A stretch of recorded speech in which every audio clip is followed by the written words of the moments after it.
Buenas noches, bienvenidos a TV Perú Mundo. Los saluda Josefina Townsend. Hoy estamos con Francisco Belaúnde en el comentario. Francisco, ¿qué tal? ¿Cómo estás? Comenzamos en Colombia. El Papa Francisco instó hoy a ese país a huir de la tentación de la venganza y dijo a los jóvenes que deben perdonar y no perder la alegría. En su segundo día de visita oficial, el pontífice visitó la sede del gobierno, la catedral y el Palacio Cardenalicio.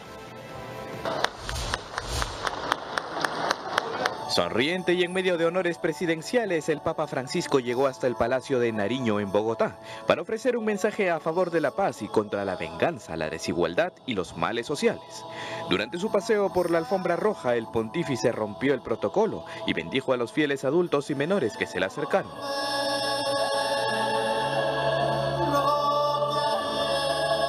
En el último año, ciertamente, se ha avanzado de modo particular. Los pasos dados hacen crecer la esperanza en la convicción de que la búsqueda de la paz es un trabajo siempre abierto, una tarea que no da tregua y que exige el compromiso de todos.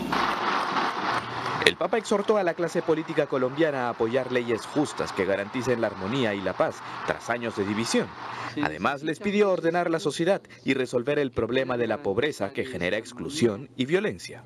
Solo así se sana de una enfermedad que vuelve frágil e indigna a la sociedad y siempre la deja a las puertas de nuevas crisis.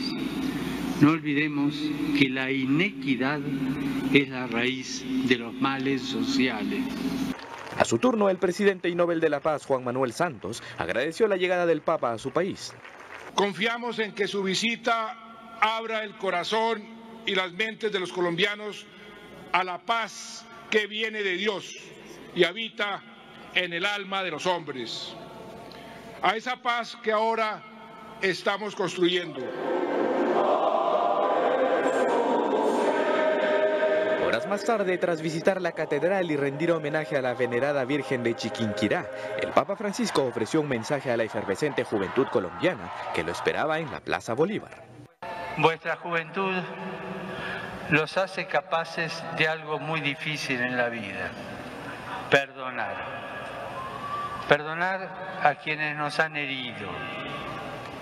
Es notable ver cómo ustedes no se dejan enredar por historias viejas, cómo miran con extrañeza cuando los adultos repetimos acontecimientos de división simplemente por estar nosotros atados a rencores.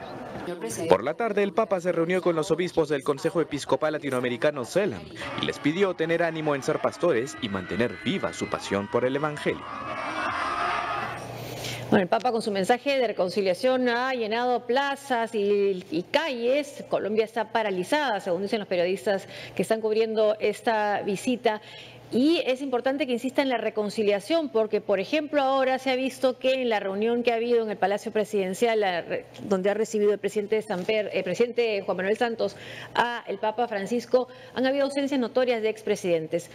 Expresidentes que se han estado, los presidentes Betancur, Samper y Gaviria. Los que no han ido son Andrés Pastrana y Álvaro Uribe, lo que muestra que en términos políticos sigue siendo un país polarizado frente al proceso de paz. Claro, Pastrana y Uribe se oponen frontalmente al acuerdo de paz con la FARC, y entonces es claramente es una demostración de quiénes están a favor de los acuerdos y quiénes están en contra. Es más, Uribe le dirigió una carta al Papa hace unos días, donde también le expresaba su preocupación por los acuerdos con la FARC. Entonces, bueno, es lamentablemente, más allá del mensaje del Papa, efectivamente, como tú dices, hay una polarización y se ha demostrado con estas ausencias, ¿no? Pero en todo caso, estas palabras del Papa representan un claro respaldo a la posición del gobierno, ¿no? Que está por terminar ya su mandato y el próximo año hay elecciones y más de 20 candidatos. Ahora se habla también de que en la Iglesia Católica misma, Colombia es mayoritariamente católica, hay sectores muy conservadores que también se oponen a este acuerdo de paz. Así es, efectivamente, ¿no? Y una televisión católica que está criticando mucho incluso al Papa Francisco por haberlo apoyado. Así es. Bueno, el Papa genera, pues, ha generado polémica en general, también en Colombia y, por ejemplo, también con respecto a su posición en Venezuela, que por ahora, por lo menos, no ha tocado, ¿no? Efectivamente genera discrepancias de sectores conservadores, ¿no? Y eso está muy claro, ¿no? Sí, se refirió a la situación en Venezuela en el avión, cuando cruzaba territorio venezolano, invocó nuevamente al diálogo. Y por la tarde el Papa Francisco se dirigió hasta el Parque Simón Bolívar de Bogotá para celebrar la Santa Misa por la Paz y la Justicia. Durante su homilía, el Sumo Pontífice estableció paralelos entre las enseñanzas de Jesús a Pedro y los fieles católicos colombianos. El mensaje fue no dudar ni sentir temor de remar mar adentro juntos para hacer de Colombia un país más justo y fraterno. También multitudes que viven en Bogotá y en Colombia pueden llegar a ser verdaderas comunidades vivas, justas y fraternas si escuchan y acogen la palabra de Dios. En estas multitudes evangelizadas surgirán muchos hombres y mujeres convertidos en discípulos que con un corazón verdaderamente libre sigan a Jesús. Hombres y mujeres capaces de amar la vida en todas sus etapas, de respetarla, de promoverla. Tenemos ahora la nota que ha preparado Alex Vigo, nuestro enviado especial a Bogotá. Colegas, en Lima bien ha sido un mensaje en esta homilía, un mensaje de reconciliación. El Sumo Pontífice ha pedido dejar de lado la mezquindad y ha convocado a todo el pueblo colombiano a la unión para seguir avanzando en este camino de reconciliación. Para el día de mañana, el Sumo Pontífice estará viajando a tempranas horas. Se estima que a las 8 de la mañana puede estar partiendo ya hacia la ciudad de Villavicencio, una ciudad que ha sido considerada como una de las más afectadas por la violencia en las últimas décadas en este país. Se va a dirigir luego de su llegada, se estima que sea cerca a las 9 de la mañana, vía una llanura extensa de cerca de 10 kilómetros, va a recorrerla el Sumo Pontífice en el Papa Móvil, brindando el saludo a todos los ciudadanos que se congregarán en este importante trayecto. Luego se espera que llegue a la sacristía, donde presidirá una misa. La sacristía en Villavicencio es la iglesia principal de esta ciudad. El Sumo Pontífice estará a cargo de presidir una misa entre las autoridades presentes y personalidades que asistirán a este templo. Posteriormente llegará al Parque de las Malocas, donde se tiene programado un gran encuentro de oración por la reconciliación nacional, un evento que congregará a miles de personas, y posteriormente el Sumo Pontífice estará trasladándose en automóvil, en el Papamóvil, hacia el Parque de los Fundadores, donde hará un alto frente a la Cruz de la Reconciliación, un monumento muy emblemático debido a que esta ciudad de Villavicencio tiene cerca de 500.000 habitantes y se estima, según los estudios realizados los últimos años, que 117.000 personas fueron víctimas de la violencia por las guerrillas en esta zona del país. Parte del programa establecido para el día de mañana, la visita del Sumo Pontífice. La información que tenemos en estos momentos desde Bogotá, Colombia. Adelante, colegas en Lima.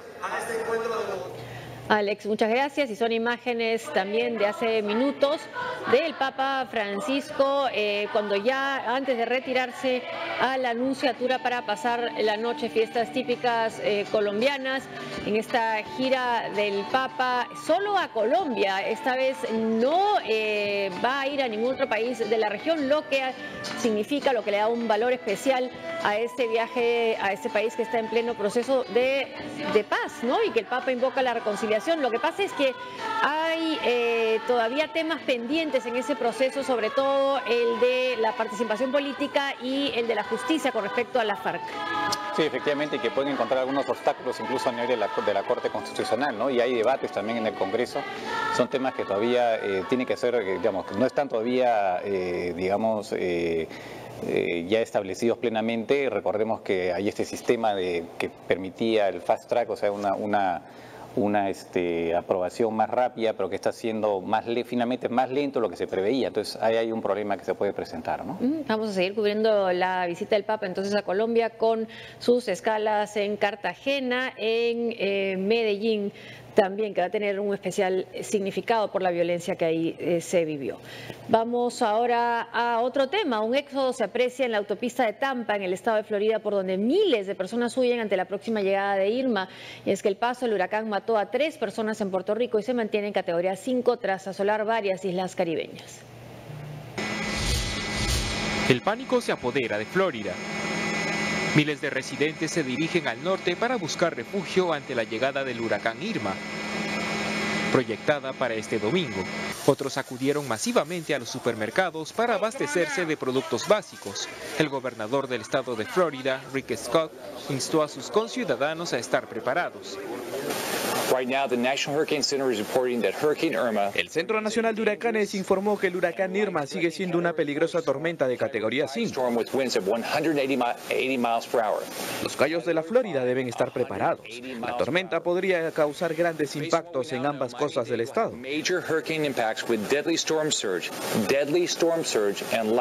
Desde el huracán Andrew, esta es una de las peores tormentas en la historia de Florida. La isla de Barbuda fue una de las pequeñas Antillas más devastadas tras el paso de Irma. Más del 90% de las edificaciones quedaron destruidas. Lo que vi fue desgarrador, absolutamente devastador. La extensión de la destrucción en Barbuda es sin precedentes.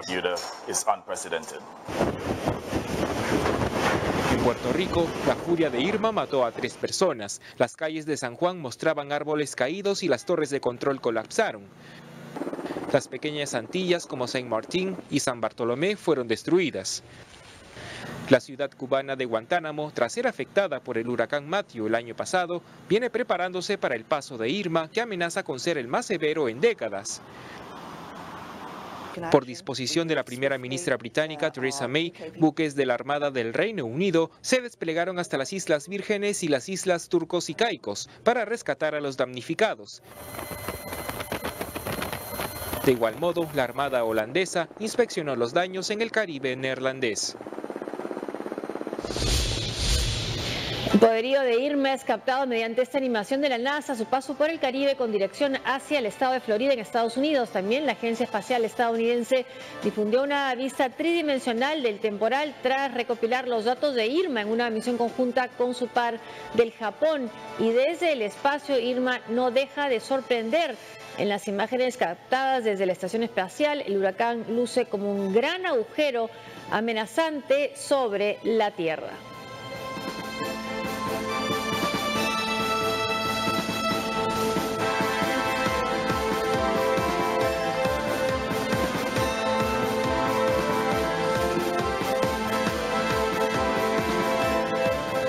Y este no es el único huracán que está amenazando en esta temporada de huracanes que, como se ha comentado, si bien es cierto que se dan ese tipo de fenómenos, esta vez tienen una mayor intensidad, por lo que se habla mucho de lo que es el impacto del cambio climático en esta intensidad. Está, bueno, José, Irma y Katia. Irma se está acercando a Estados Unidos. Felizmente Puerto Rico no fue tan golpeado como se temía, aunque miles de personas quedaron sin electricidad. Y lo que se teme es que Miami esté en la peor posición posible ante el paso del huracán y sobre todo las zonas costeras han tenido que ser evacuadas, por supuesto, los Cayos. Claro, José, José ahora ya tiene grado, digamos, está en la escala número 3, ¿no? Dentro de la escala.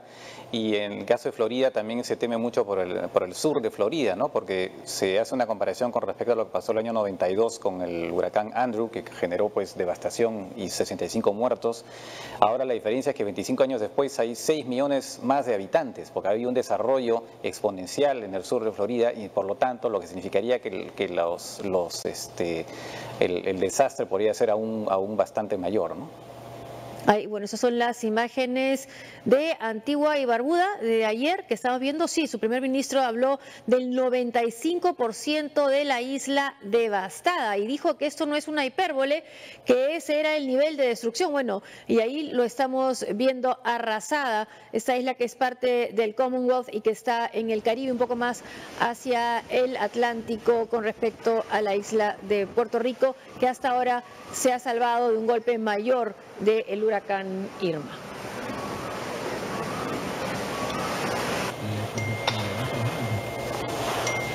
Hacemos ahora una pausa y al regresar. Donald Trump ofrece respaldo a la mediación de Kuwait en la crisis del Golfo Pérsico.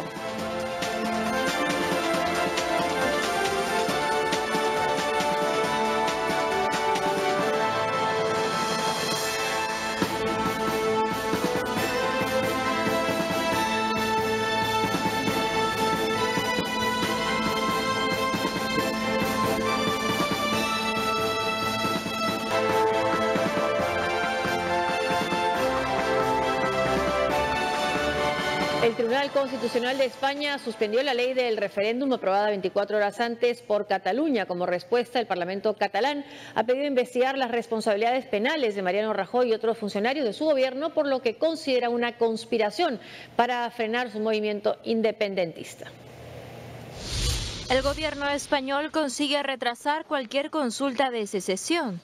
Este jueves el Tribunal Constitucional aprobó la suspensión de la ley de referendo de Cataluña y otros decretos para esta convocatoria. La reacción del órgano supremo se da en respuesta al recurso que presentó más temprano Mariano Rajoy contra la polémica ley de autodeterminación aprobada el miércoles por el Parlamento catalán. El Consejo de Ministros ha acordado impugnar también ante el Tribunal Constitucional el decreto de convocatoria del referéndum firmado anoche por el presidente de la Generalitat y el decreto por el que se aprueban las normas complementarias para la realización del mismo. El presidente de la Generalitat o Parlamento catalán, Carles Puigdemont, aseguró que no temen los dictámenes del Supremo y que celebrarán su referéndum independentista a pesar de las impugnaciones. Ante las supuestas trabas, el Ejecutivo catalán ha creado un portal web que pide firmar un decreto simbólico a más de 100.000 ciudadanos que muestren su respaldo a la convocatoria de referéndum del 1 de octubre. Bueno, los atentados de Barcelona no lograron o no consiguieron frenar esta voluntad independentista del gobierno de Cataluña y la mayoría en su Congreso. Y ahora hay esta decisión del Tribunal Constitucional en la que incluso se dice que si continúan en este afán de convocar un plebiscito, pueden también ser sujetos de responsabilidades penales alcaldes, por ejemplo, hasta los mozos, la policía catalana. Exactamente, ¿no? Bueno, ya el gobierno había anunciado efectivamente que iba a usar todas las herramientas legales para detener este referéndum, ¿no? Hay que decir también que se ha generado un clima en Cataluña, en Barcelona, un clima absolutamente de enfrentamiento entre partidarios y personas que están en contra del referéndum. Por ejemplo, la jefa de la bancada del Partido Ciudadanos en Cataluña, que está en contra del referéndum, ha sido insultada en Facebook, incluso le han deseado que sea víctima de una violación colectiva, ¿no? Entonces eso dentro de un clima efectivamente absolutamente de una tensión, de una polarización, que es justamente lo que se les está reprochando a las autoridades catalanas, ¿no? De haber llevado a Cataluña a un grado así de polarización que está generando divisiones muy profundas en la región. ¿No? Lamentable después de la tragedia, además, ¿no? Exactamente, lamentable. Sí. Israel lanzó un ataque aéreo contra una fábrica de armas químicas en el noroeste de Siria, mientras que en la Argentina la justicia vuelve a citar a Cristina Fernández por el caso AMIA. Fuerzas israelíes bombardearon una planta de armas químicas ubicada en la ciudad de Matjaf, cerca a un centro militar del régimen sirio en la provincia de Hama. Según un comunicado del ejército sirio, al menos 2 militares murieron en este ataque que ocasionó grandes daños materiales. El ejército israelí ha rechazado confirmar la autoría en el hecho. Este ataque se produce en medio de maniobras militares masivas del ejército de Israel lanzadas contra la milicia libanesa de Hezbollah. En Argentina, la expresidenta Cristina Fernández de Kirchner fue llamada nuevamente a declarar por el caso AMIA, que presentó en su momento Alberto Nisman.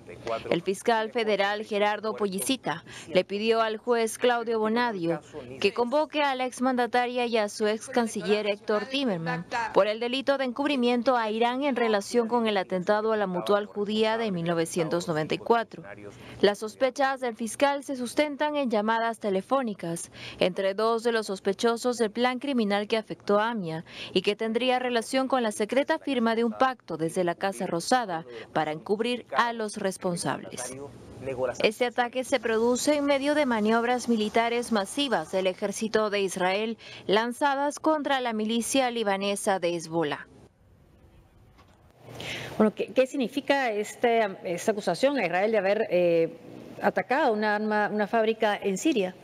Bueno, Israel usualmente bombardea en Siria, está haciendo bombardeos hace un buen tiempo contra Hezbollah. Recordemos que Hezbollah es una milicia chiita libanesa financiada por Irán y que está ayudando al régimen sirio a mantenerse en el poder.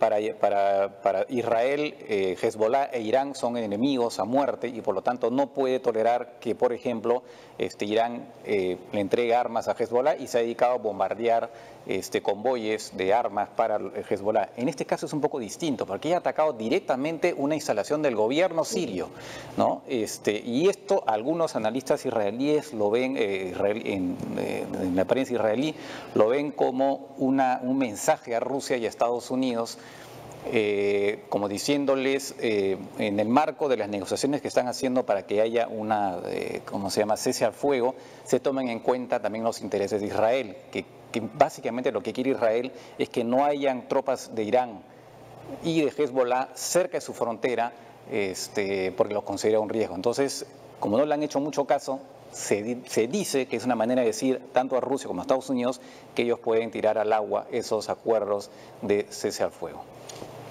El presidente de Estados Unidos, Donald Trump, afirmó hoy estar dispuesto a apoyar a Kuwait, principal mediador en la crisis entre Qatar y varias naciones árabes lideradas por Arabia Saudita. Estados Unidos está dispuesto a la mediación en la crisis entre Qatar y los países del Golfo, ha asegurado este jueves el presidente Donald Trump durante su reunión con el emir de Kuwait, Sabah Ahmed al-Sabah. Kuwait ha sido realmente el líder en conseguirlo y lo apreciamos mucho, pero creo que si no hay un acuerdo lo resolveremos. Seré un mediador aquí mismo en la Casa Blanca. Vamos a trabajar juntos muy rápidamente y pienso que tendremos alguna solución. El emir de Kuwait también ha expresado la necesidad de que haya una pronta solución en las diferencias entre Qatar y sus vecinos. La esperanza es que el desacuerdo entre Qatar y sus socios del Golfo, del Consejo de Cooperación, especialmente desde que nuestros amigos estadounidenses y otros nos han estado ayudando en este problema, es que se solucione y soy optimista en que una resolución llegará muy pronto, si Dios quiere. El pasado 5 de junio, Arabia Saudita, Emiratos Árabes Unidos, Egipto y Bahrein cortaron vínculos diplomáticos y comerciales con Qatar, aislando al pequeño país árabe debido a sus vínculos con Irán y un supuesto apoyo a grupos islamistas. El régimen de Doha lo niega y Kuwait ha intentado ser mediador en esta disputa. Si bien ambas partes han negado a utilizar la fuerza armada en esta crisis, en la sociedad qatarí persiste el temor de una acción militar de parte de los 4 países árabes. De visita en Grecia, el presidente de Francia, Emmanuel Macron, abogó por la democratización y la refundación de Europa. De otro lado, la capital canadiense será la sede de la tercera ronda de negociaciones del NAFTA y Cuba se alista para las elecciones municipales como antesala a la sucesión de Raúl Castro.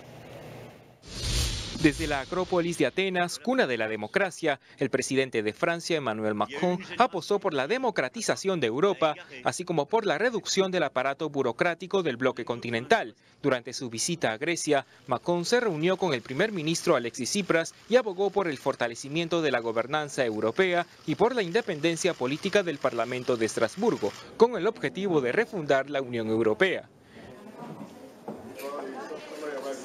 Ottawa será la sede para la tercera ronda de negociaciones del Tratado de Libre Comercio de América del Norte, programada para fines de septiembre. En la jornada anterior, celebrada en México, se cerraron varios preacuerdos en temas relacionados a la pequeña empresa y a la apertura comercial. En la siguiente fase, los tres países abordarán lo referente a la solución de controversias, los derechos laborales y el déficit comercial. De otro lado, la delegación mexicana descartó que la eliminación del programa DACA, que afecta a 800.000 Dreamers, interfiera en las conversaciones.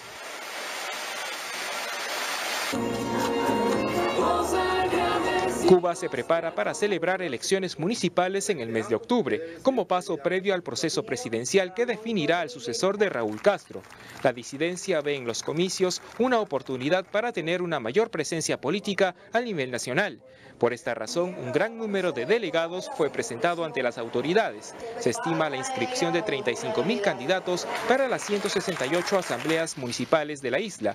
El próximo 24 de febrero se elegirá la nueva Asamblea Nacional que designará al futuro presidente de Cuba. Hasta aquí la información internacional. Muchas gracias por acompañarnos. Gracias, Francisco. Hasta mañana.